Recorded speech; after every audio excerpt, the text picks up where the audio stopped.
Following your advice on trying to have fun with others who study Jungbub, I noticed some contradictions within myself. I try to understand those people, but it's not that simple, and it prevents me from having fun.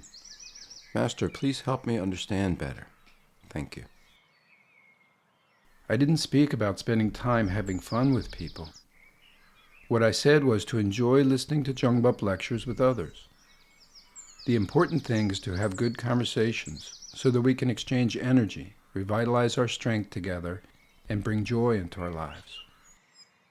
Relating to someone with whom you don't have good conversations with will only bring difficulty, and your soul can be hurt.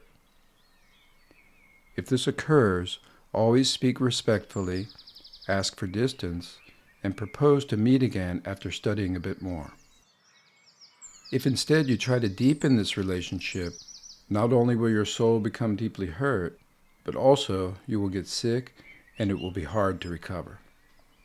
Fatigue is a sign of a soul that has been hurt over time, which creates diseased cells throughout the body. Therefore, in every relationship, understanding and constructive communication are absolutely essential.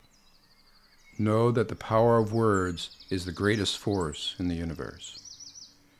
Words can kill or even give life back to a wounded soul. Now that you are aware of this, always use words for good.